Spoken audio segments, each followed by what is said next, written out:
Uyehova anjengeziyo. iJerusalem uyehova uyijikelezile. Naye uyehova ubajikelezile abantu bakhe ukusukela phakathi kuthi kusengamaphakathi. Bantwana bathi xa ndifuna ukuyibethelela le ndawo, abo bakholisa ngoyehova banjengentaba yaseZiyoni. Intaba yaseZiyoni iJerusalem uthi kujikelezile wayingqina ngenxa zonke ngento evakalayo. Ke uyehova ubajikelezile nabo abantu bakhe ukususela ngoku kude kuse phakathi. Funa ukuthi bantwana bathi xa ningoyiki uthi kusecaleni kwethu ngamaxesha onke. 126:3 uyehova usenzele izinto ezinkulu saze saba ngamaziya. Kubuhlungu kodwa sinayo indawo yokuvuya ngokuthixo ubukhuseli bombethu kwade kwamaxesha. Ewe sinezihlobo zethu ezingakhange zokugqibela unyaka. Inhliziyo yami ibuhlungu kakhulu kangangoba ndandingibekile ingezapha enkonzweni benabeni icorona nje. Kodwa ke ndandinubindeka uthixo ngomntakwethu umntakamakhola. Olo mamakola olo ndivusa izibheko. Kodwa ndakhathazeka umphefumlo wam gqitha bale ndoda yokulala. Mntakwethu nina wam mntakamakhola, kodwa ke ndathi uthixo akunani ngoba le ndoda ilele ezandleni zikaKristu. Qinisekile ngale ndawo andifaki ezulwini, kodwa bazihamba kakuhle zawukhawulela nezibaba. Haleluya. Bulela uthixo usapho lwakhe lulapha. Abantwana bakhe basekho basaphila nabaninzi lethu abantwana bakathixo abasingakhange siwugqibe lo nyaka ka-2021 bembi kakhulu ngale meko siphantsi kwayo. Sinxeba abamphulukele kunzima nokuphefumla ngenxa yale nto iphandla. Siyazi ke bantwana bathixo nanamhlanje into yokubana ingwevu ubawo uDesmond Tutu Archbishop ungcwatywa yena namhlanje. Okumele abantwana bathixo imsebenzele uthixo laa ndoda. Ilizwe lonke liyanxakama ngenxa kaBishop uTutu. Ingwevu bengaminsi words yena ngokummela uthixo wakhe. Kanti sekuloba uyicinga njani nawe umbeka phi, kodwa ke qonda into yobana ibimmela uthixo wayo because ithandazi ilinene xa kuthiwa iwase ePreoria. Benjalo umfundisi uDesmond Tutu uyobekwa namhlanje. Khumbula enye impetha awayithetha yandiphazamisa ayikho apha entshumayeli noko ndingekuthetha nje. Khumbula nje negwevu kulomsebenzi wakho omkhulu ilizwe lonke lincamile ngenxa yokulala olegwevu. Wake wathi kwenye indawo ndandingekho ndiyayibaliselwa nam uthi uyabona nina Adventists, Seventh-day Adventists, you are too heavenly minded and earthly useless. Yay, ndaqhubeka yile nto. Ithethwa le ngwevu. Kodwa with hindsight ndaqonda into yobana le ngwevu linyanisile.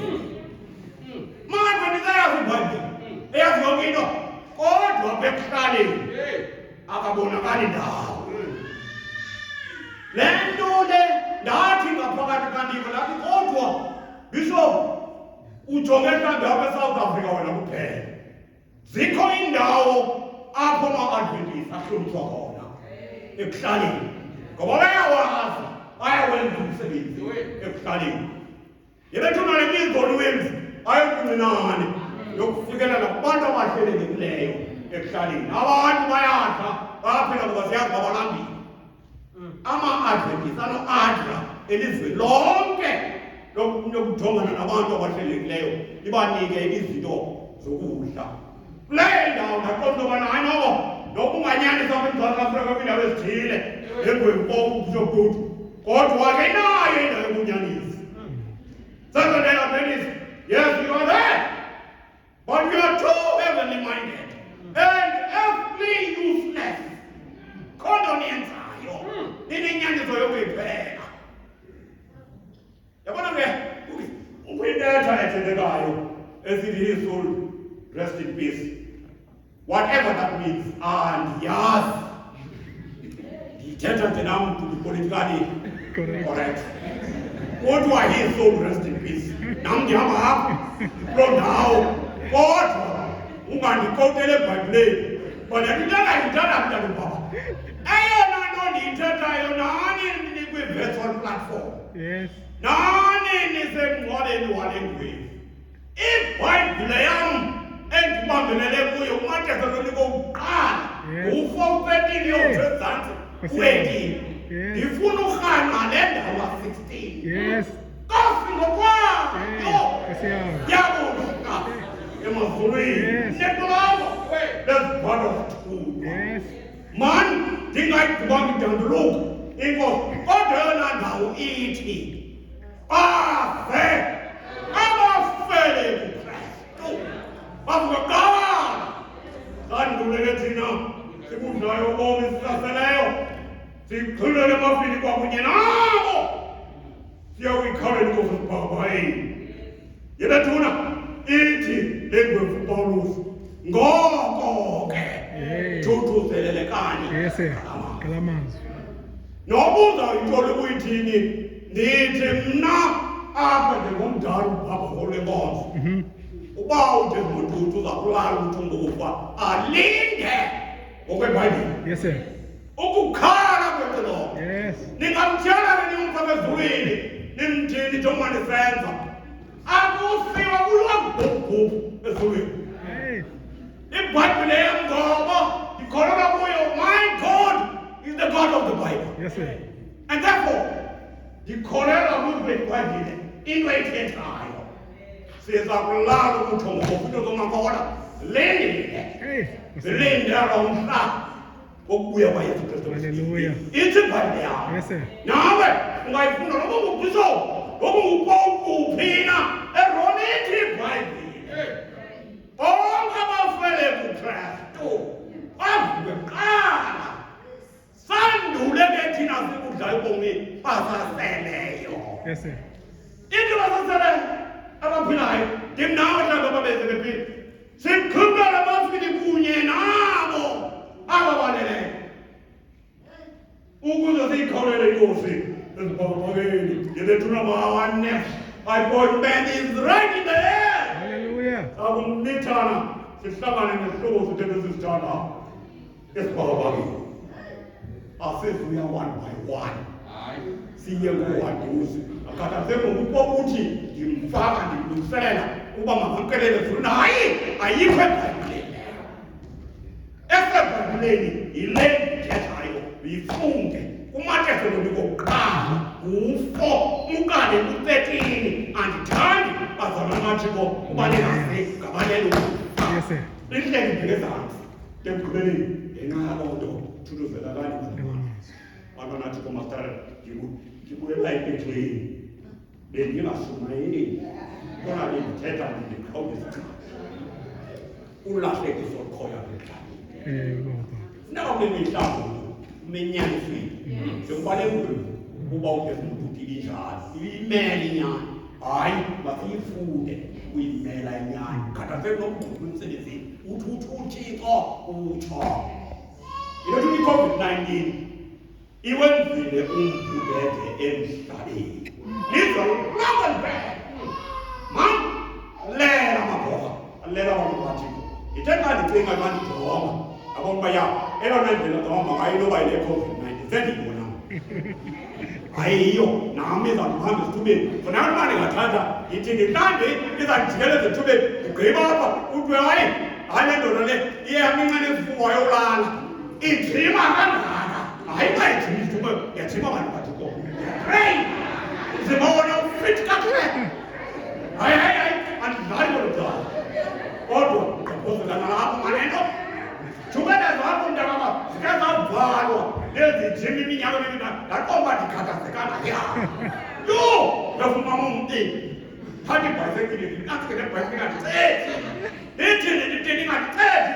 I don't want no one. Coffee, no coffee, one really good. Yeah, one and one. What do you see by you? Oh, one who makes it strong.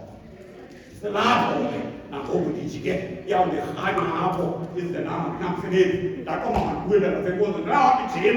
You got to go to the oh, yeah. Of young nobles are retired. Who don't be there? My young friend of the I'm not saying. I got to get on the dance. What do you mean, Paul? Any more than I got it. I've not called out them. I'll help it. I'll plug in a bit. I'm tell you to go. I'm not here. I don't need to do. You're not to sit. Okay. Happy Christmas, Happy New Year, and a prosperous New Year. Nobody is village. The Mulan to 2022. So that's the New Year. Mulan to go. Come on, go. And the one who come on. No, you have ever been about. You have to get a COVID-19 to say. Nandinga zimni ndobana unako ukukhona ikukele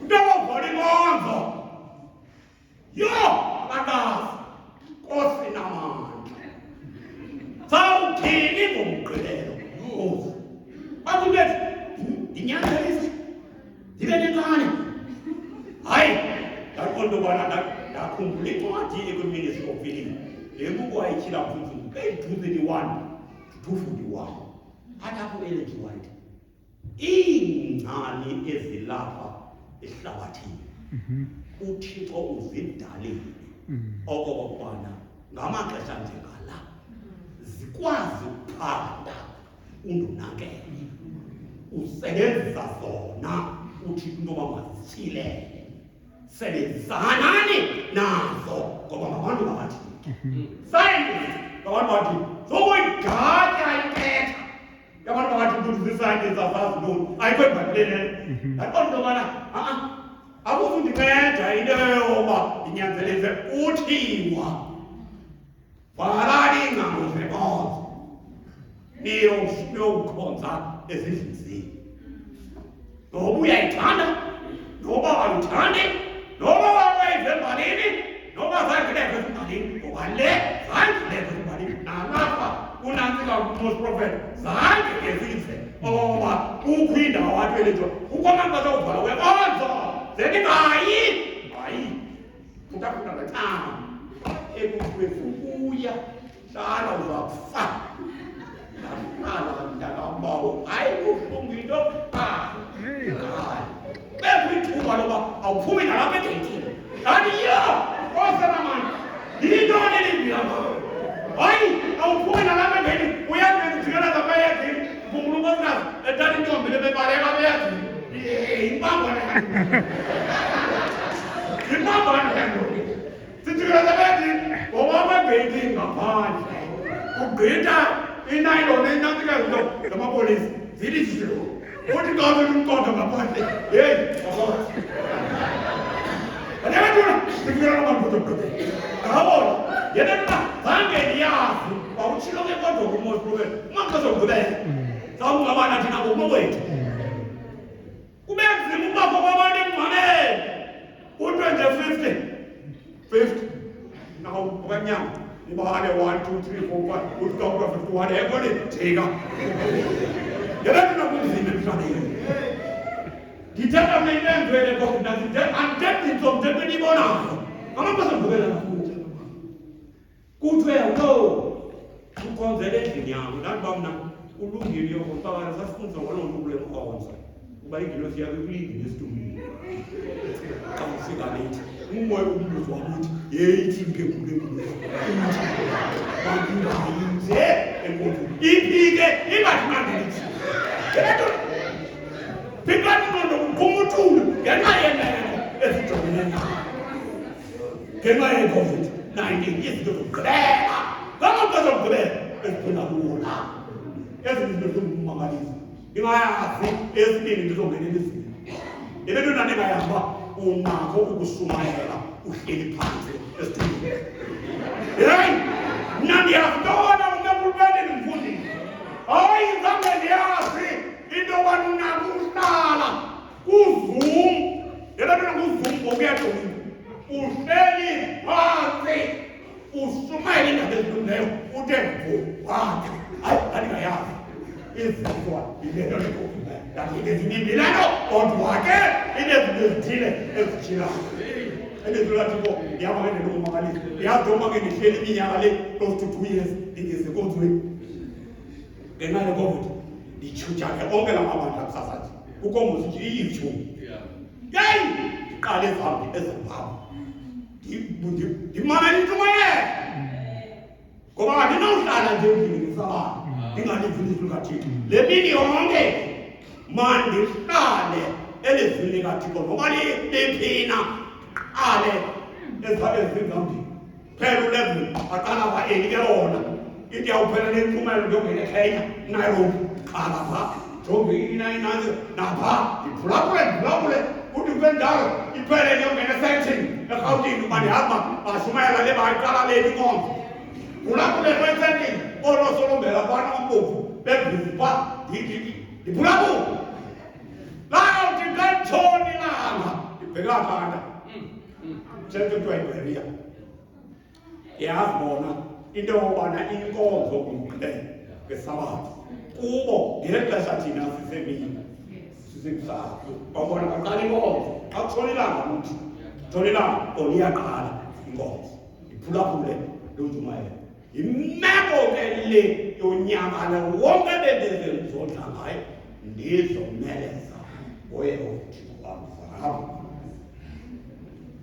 anamathiko izinto ezenzekileyo kule minyaka kulo mnyaka siphila kuyo yazi ke bantwana amathiko kukhona umkhuba owenzayo ngoku ndiza emzini ndiletha yonke le meko yale corona kodwa ke le corona yenze into yokubana amaxesha amaninzi sicinga uba ukungezi apha enkonzweni ngenxa yecorona kulungile ewe kungalunga kodwa ingale ngumkhwa yokokubana ndawuyiphulaphula le nto kwi-virtual platform andiwuya endlini kaThixo uyasilumkisa elenjiwayo xa kufika kule ndawo abanye abantu ngamanye amaxesha bayabe bafuna ukuyonye esibhedlela bonantsika abantu bokuvelela abantu babo ilungile loo nto kodwa abanye babaleka amaxesha amaninzi kuze kunzima bangafuni ukuvela kaThixo apho uThixo anqulwa khona yikwelethwa luthini nawo ngifunda kwincwadi ye-Ministry of Healing bekwaichaphazela umfundisi lencwadi ndizazichaphazela nezinye quotations ezithethwa ngu-Ellen White ithi le ncwadi yincwadi 511 paragraph 3 it is a serious mistake to neglect the public worship of God. It is what? A serious mistake to neglect the public worship of God. The privileges of the divine service should not be lightly regarded. Those who attend upon the 6 are often unable to avail themselves of these privileges.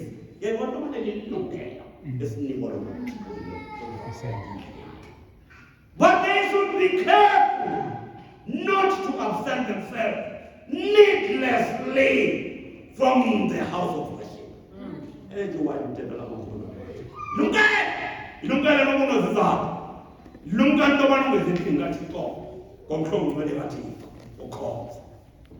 It is a serious mistake on occasion.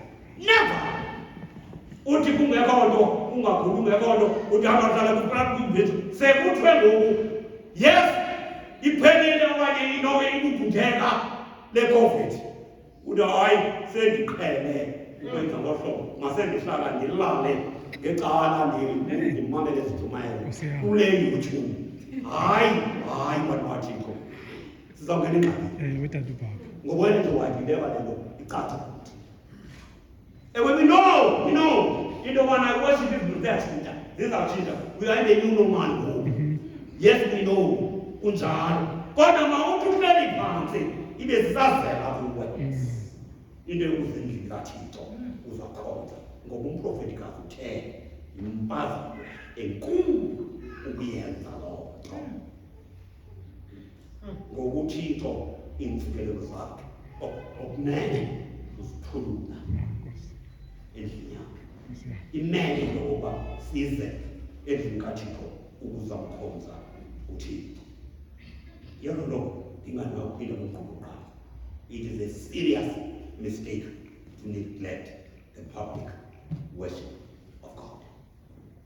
The privileges of the divine service should not be lightly regarded.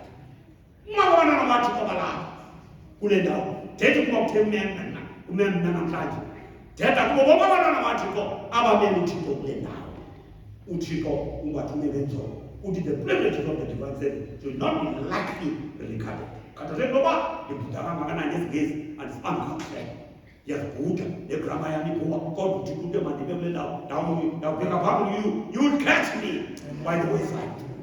As I'm going forward, the Holy Spirit is really imbued with me and the data is figured out on the Therefore, be very careful. Yes, sir. Those who attend upon the sixth are often unable to avail themselves of these privileges.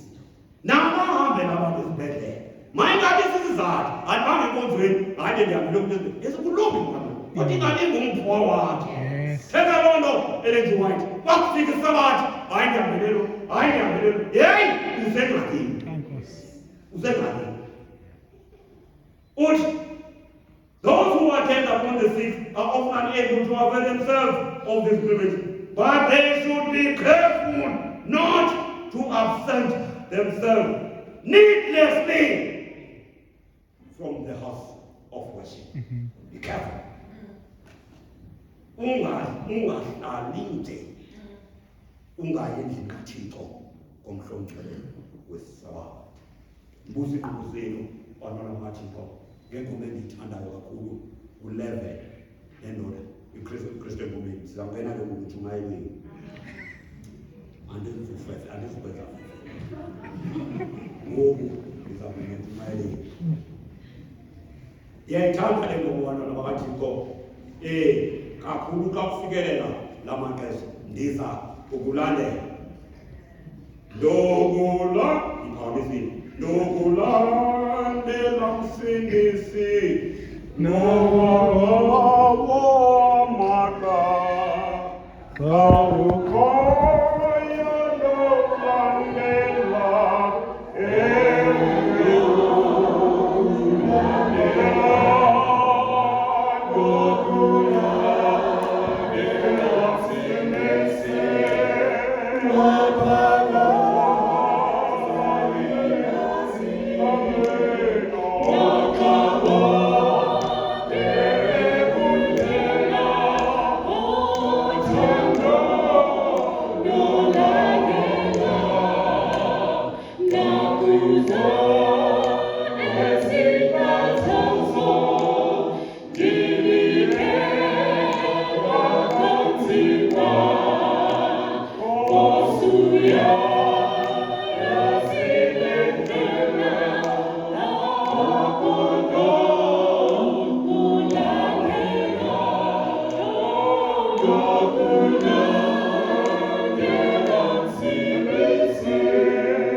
Kuyiko lo Kristu simlandelayo ukeka sinyaniseke siqiniseke ngoba ngulo zamwesa okamaqetuka ojongene nawo mandibuyele ngele zini Samuel ukuqala ngufethi ngifunda phezulu ngesini ngoku njengoba bengifunda the New King James Version ngifuna uqala ngapho 6 yokuqala u 9. Now, David was greatly distressed. For the people spoke of stoning him, because the soul of all the people was grieved, every man for his sons and his daughters. But David strengthened himself in the Lord. In the Lord his God. This is my title of the sermon. Now to close up. But David strengthened himself in the Lord his God. For David was Meleza. Overtake. What unzima ajongene na. Ifa uwe Then David said to Abiathar, the priest, Ahimelech's son, please bring the ephod here to me. And Abiathar brought the ephod to David. So David inquired of the Lord, saying, shall I pursue the troop? Shall I overtake them? Mfundisi that consultation. Uthetha ngayo noThixo. Uthetha mthetha yakhumbula lendawo. Ubomi bethu bokuva asisabe kuThixo kulo nyaka ka-2022. Ke sengukuthi lo ufuna sithini. Senze njani? Sithatha kula magoha. So David inquired of the Lord, saying, shall I pursue this troop? Shall I overtake them? And he answered, pursue, for you shall surely overtake them, and without fail recover all. So David went, and he and the 600 men who were with him, and came to the Brook Besor, where those stayed who were left behind. Ifuna umamenda abantu bakaThixo. Ibali kaSekimflas uDavid okokuqala useZiklag iDeleh. Ubale uSawule ayomba awuzimela kwilizwe lenjaba zakhe amaPhilippines. Uthi 29 uza ibenduma esahluko siqala ku-29 sizisiyo ngokuthi sizezansi. Ngenxa yolomflash andifuna uqala phambi kakhulu. Kodwa yona mongolo ubaleka uSawule ayowa eThile eZiklag. Umhlaba wenjaba zakhe amakhulu. Emzokulungileyo phakathi kwawo wathi umngane wabo abone ukulunga kwalomfo uDavid. Kuvela ithuba lokuba kuye eDavide ngamaFilipi ayokulwa nentaba zawo. uDavid ahlomele waba umkakakhishi. AmaFilipi bizamuyimumlela bamathi kuzofika le ndawo. AmaFilipi beFilipians amadoda amamajoni alapha kule ndawo akithi mfowabo uzofika ngakini. Lo mbhede ufuna lona. Lo mbhede uyawuthini ubaba notshaba lethu. Ngoba mayabhele besitshaba zethu. Siya eDavide kunye naye. Iyawusilela manje indoda ekugqibeleni. Ijolise ukuthi okay for them. Ndawo iintombi zapha ezitaleni eziyokulwa nazo izawugeza ngokuyitshaba kokuthi mayijike ngamina. Hayi mayijike le ndoda le. Ibuye lapho ivela uzuqonde ubana xa kuyendaweni abantu nomama nabantwana. Bonke basiyeke ekhaya. Nabantwana bathi uvela mama lethu ngexesha enantsika beseThabeni eza ebuya phofu amama lethu awutshabalalisa ezendlala. Athatha abafazi abadala nabanye onabani nabo bonke nabantwana ngethamsanqa abazange bababulala.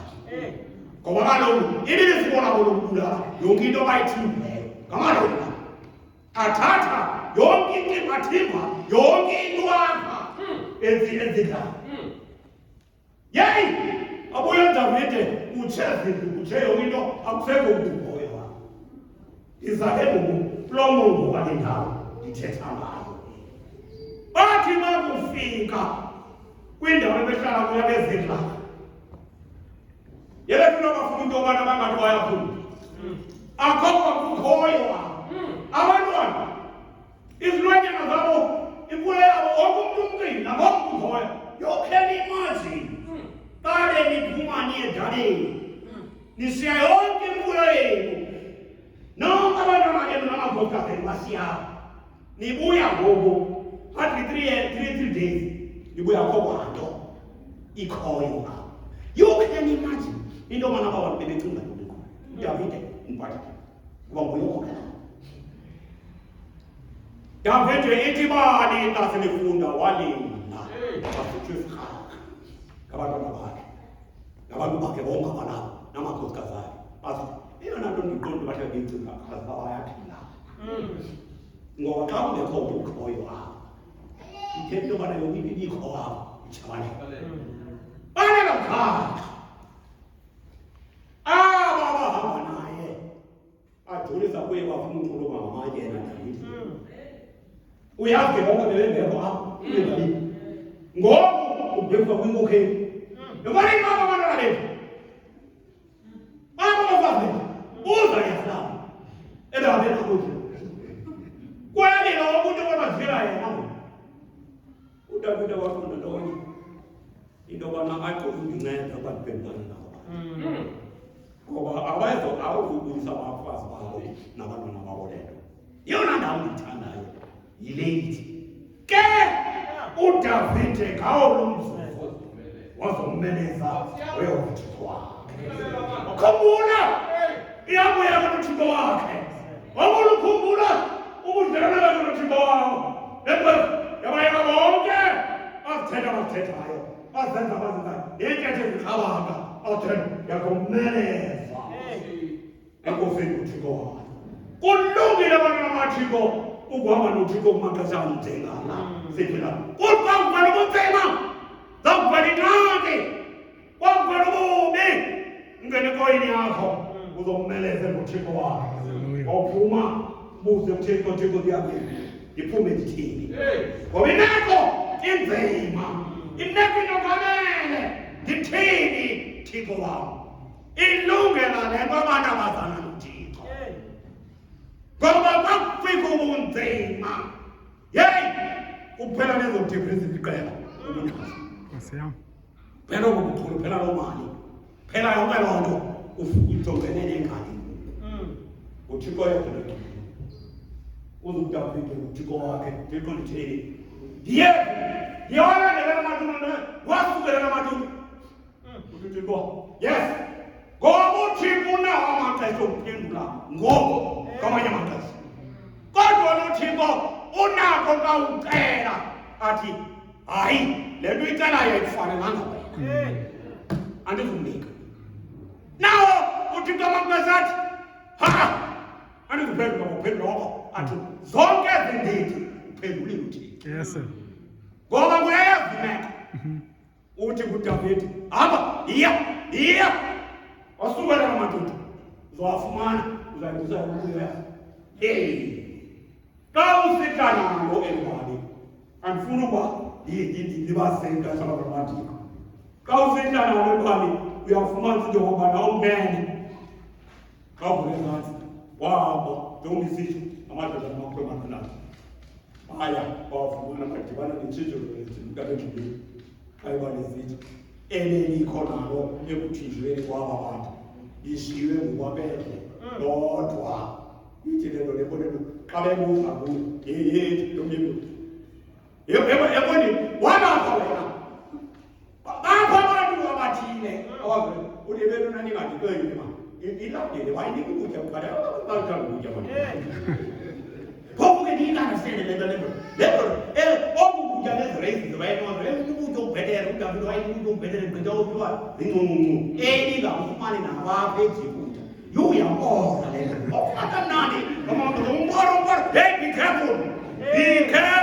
kufuneka kube nendlela yokuzibamba ezintweni niyophumana nazo ngifuna ukuthi ningandivika kulo nalapho komama nephatheke Amen.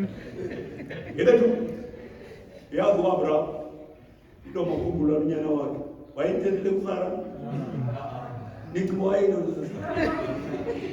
mandiyeke andithiwa ningathetheli izinto kodwa yonke ezinto zona sumzenze ufihla ezonaba unkosikazi hayi kodwa zikhona izinto kunokuhle kahlengise ngoba omama lo ngakade ba-edlete ngabasemandini lopho isijika isumele nixesha eliyixesha ke kodwa amathixo xa sifikele la kule ndawo ikhumbula amazwi athetha ngomthuko kakhulu nzima 13 verse 15 it says though he slay me yet I will trust him yet akomaxesha kunzima afika Job 13:15 though he slay me yet I will trust him and maintain my ways before him yabona nokubonga ngibulala kodwa ndakumthemba uThixo nozihlamba ngendlela zami ebusweni bakhe iJesu Kristu though he slay me yet I trust him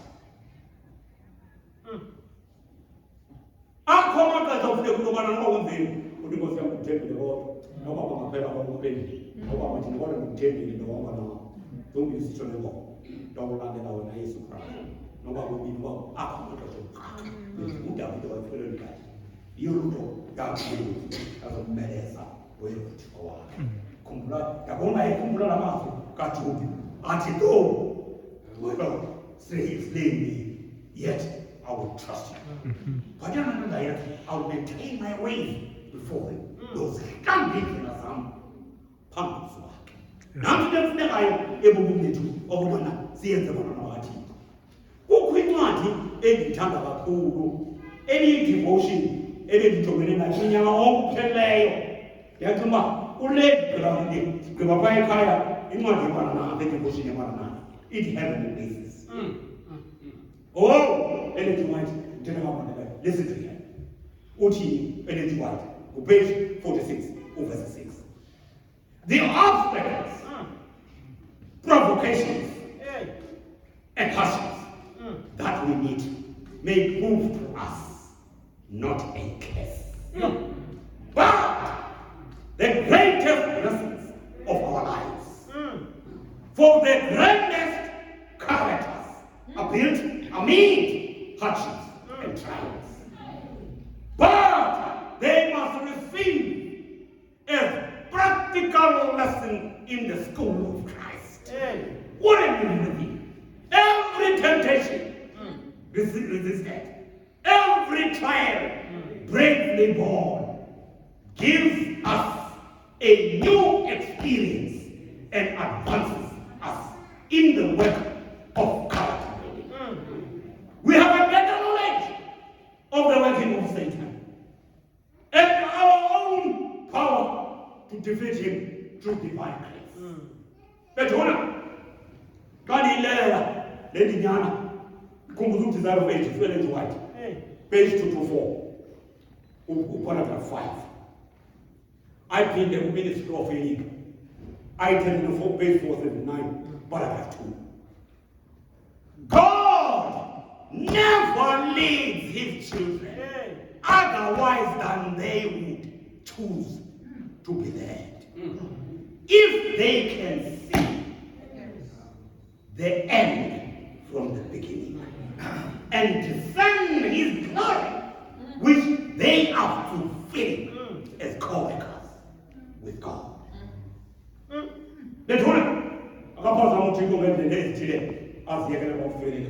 You don't know where they do what they never go. Page 479. Now, Ministry of Healing, paragraph 2. Is there a pages 2 to 4? Paragraph 5. God never leads his children otherwise than they would choose to be led. If they could see the end from the beginning and discern are fulfilling as co-workers with God. Wena nokuxoxa ukunzima wona nomatheko yona nto ndiza kuyiphinda nanele ndiyiphinde bekuni ke ngayithetha ngomnye umhla Kronike zesibini indebe endiyithandayo 7 verses 14. Yes, sir. If my people Yes. who are called by my name shall humble themselves Yes. and pray and seek him and turn from their wicked ways. Yeah. Then I will hear them their cries and forgive their sins Yes, sir. and heal their land. Imbazano yethu amaxesha amaninzi ukungamphulaphuli uThixo nokunganyaniseki uThixo. Yiyo loo nto if my people which are called, it was me who are called by my name, shall humble themselves and pray and seek my face and turn from their wicked ways.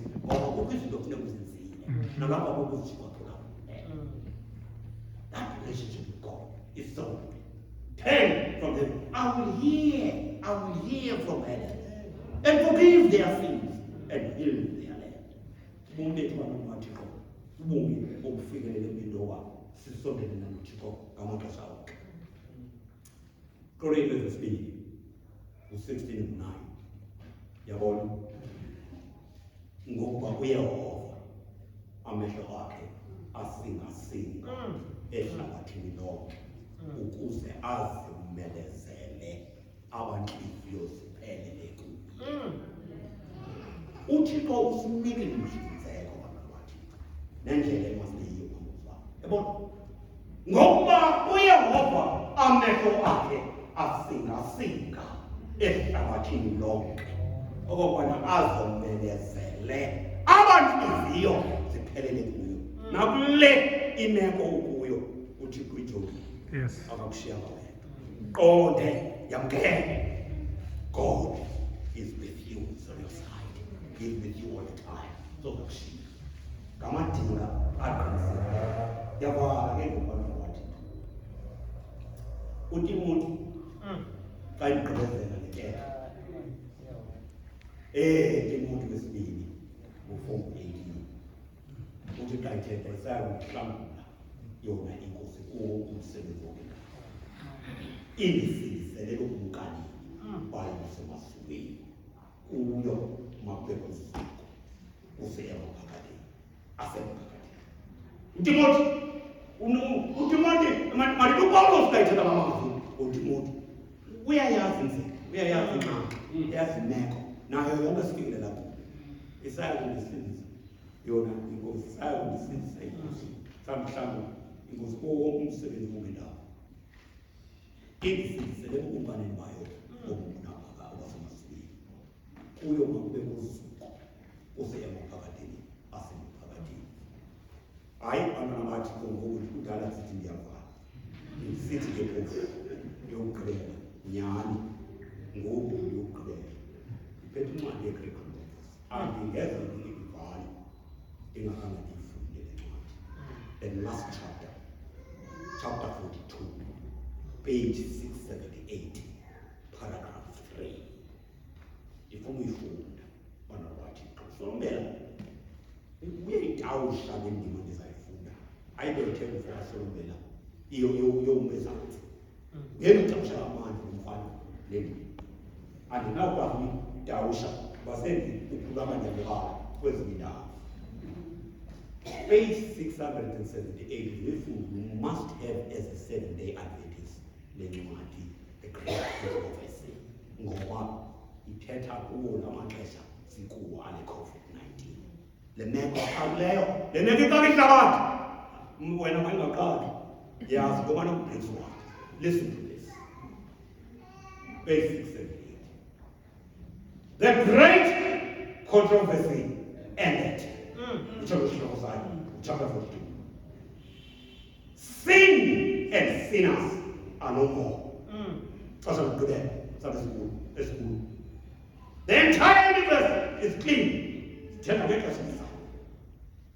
One pulse of harmony and gladness beats through the vast creation.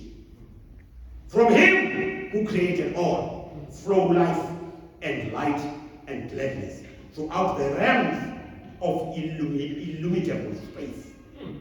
From the minute atom to the greatest world, all things, animate and inanimate, in their unshadowed beauty and perfect joy, declare that God is love. Anamajiko ungazuceme ekufanekiso kaThixo kulutha. Nobemeko ikuthini betha kangakanani na. Iyo lonto uThixo bana bathixo simele ukubana size kuye sisazi nobana uyasithanda. uJuda uyiqilela ngelithi kandivala ngona mathixo. uJuda ubeka amazwi amnandi endiwathandayo. Ulowo ke nakho ukunilondoloza ningakunakubeka. Nonokunimisa phambi komqaqawuli bakhe. Ningenabona nikhoba. uThixo olumkileyo yedwa umsindisi wethu. Makubekho uzuko, ubukhulu, amandla, negunya nangoku kude kuse nasemaphakathini. Nkosi yoxolo nisikelele. Amen.